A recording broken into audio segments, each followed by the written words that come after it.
Teachers have read it. What's the saddest thing you've ever found out about a student? I've been teaching high school English for 6 years, and I thought I'd seen it all until last semester. I was cleaning up after my junior literature class when I found a composition notebook wedged between the radiator and the wall. No name on it, just a plain black cover with some stickers that had been mostly peeled off. I figured I'd flip through it to see if there was a name so I could return it to its owner the next day. The first few pages looked like normal class notes, quotes from The Great Gatsby, vocabulary words, that kind of thing. But as I continued, the notes gave way to journal entries. I knew I should have closed it right then, but something caught my eye. A sentence that read, "Day 47 without a real meal." I hesitated, feeling like I was violating someone's privacy, but my teacher instincts were screaming that something was wrong. The entries weren't dated, just numbered. I skimmed a few more pages and found increasingly concerning entries about hiding bruises with long sleeves, sleeping in a car some nights, and calculating how many more days until graduation. The writing was neat and articulate, clearly one of my stronger students, but there was no indication of who it belonged to. I tried to think about which student might be in trouble, but nothing obvious came to mind. None of my kids showed the warning signs we're trained to look for. Whoever this was, they were hiding it well. I brought the journal to my department head, and together we decided I should keep an eye out for whoever came looking for it. If no one claimed it within a few days, we'd need to involve the counseling office. 2 days passed. No one asked about a missing notebook. I found myself studying each student's face, wondering if they were the ones silently suffering.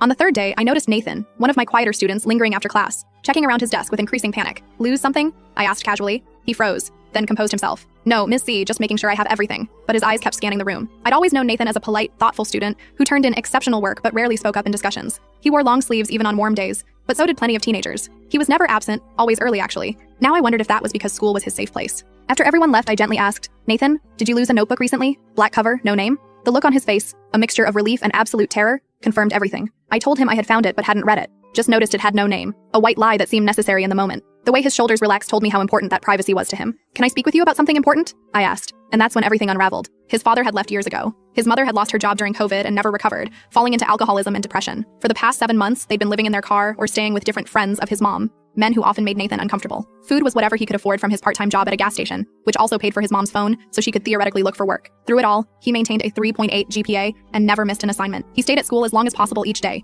using the library computers until closing. No one knew. He was terrified of being separated from his mother or being put into the system. I worked with our counselor to connect Nathan with resources, emergency housing assistance, food support, and therapy. His mother eventually agreed to enter a treatment program, partly because Nathan finally told her he couldn't keep carrying everything alone.